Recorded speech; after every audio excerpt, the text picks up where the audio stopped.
అందరికీ నమస్కారం. ఆహారం, ఆరోగ్యం, ఆయుర్వేదం సిరీస్లో ఈరోజు మనం కొబ్బరి గురించి తెలుసుకుందాం. దీన్ని ఆయుర్వేద శాస్త్రంలో నారికేళ్ల ఫలంగా పేర్కొంటారు. ఇందులో బి, సి, ఈ వంటి విటమిన్లు, కాపర్, మ్యాంగనీస్, ఐరన్, సోడియం వంటి మినరల్స్, ముఖ్యంగా పొటాషియం, కాల్షియం, మెగ్నీషియం వంటి ఎలక్ట్రోలైట్స్ పుష్కలంగా లభిస్తాయి. కొబ్బరి శరీరంలో వాతాన్ని హరిస్తుంది. ఎండు కొబ్బరి కంటే పచ్చి కొబ్బరి మంచిది. లేత కొబ్బరి శ్లేష్మాన్ని కలుగజేస్తుంది. కొబ్బరి పాలు గురుగుణాన్ని కలిగి ఉండి పైత్యాన్ని కలుగజేస్తాయి. దేహపుష్టిని కలిగించి బలాన్ని ఇస్తాయి. కఫ, శ్వాస, దంతరోగాలను పోగొడతాయి.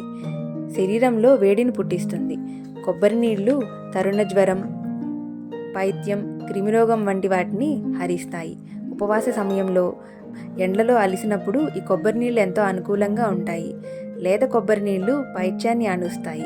కొంచెం ముదిరిన కాయ నీళ్లు కఫాన్ని కలగజేస్తాయి, శరీరానికి బలాన్ని అందిస్తాయి. ముదిరిన కాయ నీళ్లు శ్లేష్మాన్ని, దగ్గుని, జలుబుని కలిగిస్తాయి. గమనించవలసిన విషయం ఏంటంటే జలుబు, దగ్గు, ఆయాసం ఉన్నవాళ్ళు ఈ కొబ్బరి నీటిని ఎక్కువగా తీసుకోకపోవడం ఉత్తమం. అలాగే గుర్తుంచుకోవాల్సిన విషయం ఏంటంటే సూర్యోదయానికి ముందు, సూర్యాస్తమయం తర్వాత అధికంగా ఈ కొబ్బరి నీటిని తీసుకోకపోవడం ఉత్తమం.